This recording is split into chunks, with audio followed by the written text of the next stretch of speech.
Shahaadaan itti fufaa Sillaaseen cabee kufa. An jalqaba dubbii koo maqaa kan koon ibsadha. Duruu na beektun se'a. An jaallee abbaa caaliidha. Eegala walaloo koo maqaa kootiin maqaa koon sinitti hima.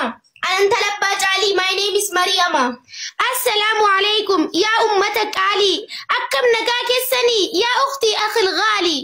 Addunyaa guutuu irraa keessaaf ala teessanii. Musliimoonni hundumtuu baga har'a geessanii. Iidni barana akkami baga geessan yaafiraa. Warri qofaa baastanis warroonni maatii biraa.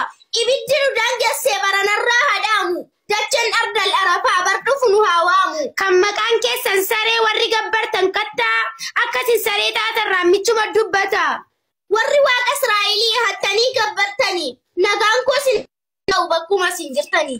Angaaffii tokkoon qaba. Yaa intala abbaa caalii. Waaqummaa Yesuus yoo agarte natti himi mee laali. Ilaami obboleettii koo Yesuus ilma namaati. Maxaaf keessaas nan dhabe kun filsifinnaa dharaati. Ilma namaa ta'uusaaf ragaa guutuutti qabda. Moo cal jettee mormitee namummaa san lallabda. Lakki callisee miti siif kennuu ragaa guutuu.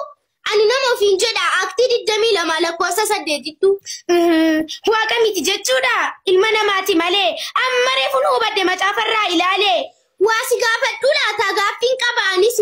Yesuus eenyuuf akka ergame adda baasinaaf ibsi. Yesuus kan inni ergame addunyaaf miti saba.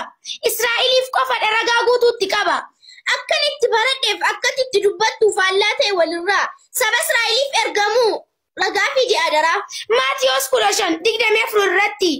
Hojii ergamtoota 13:23 irratti. Inni kan inni ergame hoolota Israa'elitti. Edaa dubbiin akkasii reefan hubadde amma. Saba Israa'eliif ergamuu hunduu hubaddaa jama. Ati waaqayyolii hedduu moo kan gabbartu tokkicha? Ana kan amanutti rabbiin keenya tokkuma Yesuusis gabricha. Waaqa tokkicha malee uumaa hedduutu jira. Rahmaanur Rahiim malee eenyu dharee kan biraa? Ati dinqiin nageenye waaqni sadii jiraachuu. Ilmi abbaaf hafuurri waaqummaa tokko hirachuu. Anaafuu waan haaraadha bakka sadii qoodamu. Ragaa kennitu malee kun yoomuun amanamu. Kuni ragaa tokkon barbaadu.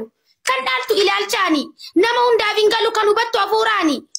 Hafuuricha jira barbaadeetan bitadda. Iddoon ni jiru laalee faana fiigee qabadda. Biddeenicha tamanisiif gala waa hundumtu. Hafuuricha qabaannaan Yesuus waliin dubbattu. Hafuurtuun akkasitti. Waan ittiin qabne ragaa. Ibidda fidee dhufe Yesuus hin qabu nagaa. Kan dhiyoo hundaa'edha. Nama dabsuuf daandiirraa. Seera uumamaan gamullataa hin jiru macaafarraa. Namni sammuunsaa fayyaa ilma namaa gabbara. Isaa sadii waaqessuu wallaahi baay'ee dabbara. Jara rabbi tokkicha jechuun rasaasa caalaa guba. Qaamaa fi sammuu isaanii HIV caalaa huba.